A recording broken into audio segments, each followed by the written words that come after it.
Kim. How are you? I'm great. How are you? Just having a little snack. You want are? some? What are you having? Yeah, what do you got there? You want some? Yes, share it with me. Wow. Look, guys. There's nothing. This Oh, is like geez. my favorite candy. There's Is nothing it? like some WWs. WWs are so good. Should I acknowledge that? What? You don't like WWs? Did you guys hear that too? What are WWs? Well, we're eating them. These are WWs. They're my No, favorite candy. Kim, read this for me. You got that upside down. No. That says M&M's. Kim, I don't have it upside down. Oh, wow. Yeah. I can actually read the Bible. It's not in a foreign language. I understand it so much better. You make me question so many things about who I am. I do? Yeah. Oh, okay. So what are you going to do about that? But I've just been like thinking a lot. Who am I really? You're Daniel. Daniel Martin. I mean, like, okay, yes, that's my name, but am I just some really awesome, amazing person that hosts the greatest show or video lessons on the planet? Whenever I'm like wondering and asking questions about like who am I or like wanting to know, What do you do? I mean, I what go- are we going to do? I go and I look within. Your heart? The internet, of course. The internet? Yes, the internet. You ready? Okay. All right. What are we going to do? Well, we're going to go I online, hope you know but what you're doing. remember, kids, don't ever go on the internet without talking to a parent first. There's some really bad stuff out there. And don't forget, Don't do what Dan do. find everything you wanted to know Find about everything. yourself. About yourself. So All right. let's see. What do we do? Do we just type in our name? Answer the questions and type in your name. Ready? Okay. Ask for my birthday. Yep. What's my social security? Okay. Credit card number. Don't do that. But Skip it. Are you sure? Yeah, it just says skip it's it. reputable. Yeah, I wouldn't trust that. Okay. I won't give him my credit card Okay. number. It says I'm a millionaire. Oh my gosh! I didn't know I had all That's this not money. fair. I want mine to say that. They say I just need to wire them a check. Mine says I'm going to live to be 120. Mine says that I'm a star quarterback. Mine says I'm going to have a tank. Are we sure that you getting a military tank is a good idea? Sure, can you see me cruising the neighborhood in my tank? I feel That like would it's be a so much really fun. bad idea. Okay. Mine says I own a ranch in Montana. I'm going to have a pet elephant. I'm gonna go to Alaska. It says This anything about that. says Starbucks is going to buy my coffee for the rest of my life. Mine says that What? I have a negative balance now. What'd you spend your money on? I didn't give them any money. But you gave them your numbers. They asked for my routing and account number. Well, that's your fault. You shouldn't have done that, Daniel. That wasn't smart. It said it was like secure site. Daniel, I don't think this is working. I mean, I don't think I'm learning anything about myself. No, and I don't think any of this stuff is true. And I don't think that's really how God works or created us. Well, probably. So What do you think? that's why today in our breakdown, we're going to talk about who Jesus says we are and how he sees us. Wow, that'll be really good. I know.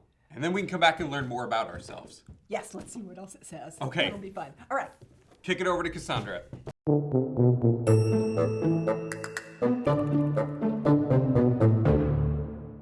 Have you ever asked yourself, if I were to describe myself to someone, what would I say? As much as we might describe ourselves with our positive characteristics, I'm sure we all have moments when all we can think about is our failures. Maybe they become all we see about ourselves, and our failures overshadow what is so amazing about how God created us. Maybe we even start to believe that those are the only things that God can see as well. How can we remember that even though we might fail, those failures aren't what get to define us? Well, that's an important question, and we need to answer it. So today, we're going to start by diving into the Bible, in the book of Matthew. And we're talking about the guy who wrote it. That's right, Matthew himself. You see, Matthew was a tax collector for the Roman government, and Jewish people did not like tax collectors. The Jewish people were forced to pay taxes to the Roman government to live on their own land. If that wasn't bad enough, the tax collectors were known for making extra money for themselves by taking more money than the people owed. For Jewish people, tax collectors working for the Roman Empire were seen as some of the worst people in the region. But this is where our story starts today. In Matthew 9:9, it says this: As Jesus went on from there, he saw a man named Matthew. He was sitting at the tax collector's booth. All right, so here sat Matthew, a Jewish tax collector working for the Romans. I wonder how someone would have described Matthew, the tax collector. Probably not very nice words. Do you think there was a chance that Matthew maybe thought those things about himself too? I don't know. But just then, Jesus showed up, the Son of God, the perfect, sinless one. Jesus came to be near a guy like this. What would Jesus say? Maybe he'd call him a liar or a cheat. Let's check out to see what it says. As Jesus went on from there, he saw a man named Matthew. He was sitting at the tax collector's booth. Follow me, Jesus told him. Matthew got up and followed him. Whoa! Jesus didn't yell at Matthew. He didn't remind Matthew how terrible it was that he worked for the Romans and that he took money on his own from the people. Jesus simply told Matthew to follow him. But to follow Jesus, what would Matthew have to leave, right? He'd have to leave being a tax collector behind. Following Jesus meant becoming a disciple of Jesus. And becoming a disciple of Jesus meant that life for Matthew was about to completely change. And not just for Matthew. Next, the Bible reads, later, Jesus was having dinner at Matthew's house. Many tax collectors and sinners came. They ate with Jesus and his disciples. Jesus did not only show up at Matthew's booth, Jesus went to Matthew's house. And apparently, so did a whole lot of other people who had bad reputations as well. How might have someone described this scene? I mean, there were a room full of sinners. They were the kind of people you would not want to hang around. Some might have thought that they were probably too far gone for God to reach. At least that is what others might say.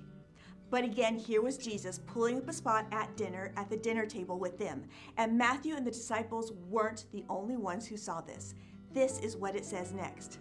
The Pharisees saw this, so they asked the disciples, "Why does your teacher eat with tax collectors and sinners?" The Pharisees were religious leaders for the Jewish people, and they didn't like what they saw happening at Matthew's house. If we asked a Pharisee, how would someone describe you? They might say, I know the scriptures better than anyone else, or I stay separate from all those other sinners around here. But actually, Jesus had a lot of problems with this group. One of his big problems with them was not that they took God's laws seriously. Rather, it was that they used God's laws as an excuse to look down on other people and make themselves look superior. You can almost hear it in the question they ask. Why does your teacher eat with them? Ew! But Jesus was quick to respond. To them, he said, those who are healthy don't need a doctor. Sick people do. Go and learn what this means. I want mercy and not sacrifice. I have not come to get those who think that they are right with God to follow me. I have come to get sinners to follow me. When do you need a doctor the most? When you are sick and hurting. Jesus was talking about people just like Matthew. Jesus said, I'm like a doctor. I'm here to help those who are sick and hurting. I'm here for the sinners, not for the ones who think they have it all together. What Matthew did at his tax collecting booth influenced the way everybody saw him and treated him, except for Jesus. Jesus still came to Matthew and asked Matthew to follow him. Jesus can change those who think they are too bad, and Jesus can change those who think they are too good. Because even though Jesus said, I have not come for those who think they are right with God, people who think they are right with God have come to the wrong conclusion. Nobody is right with God without Jesus, not even the Pharisees. Everybody needs him.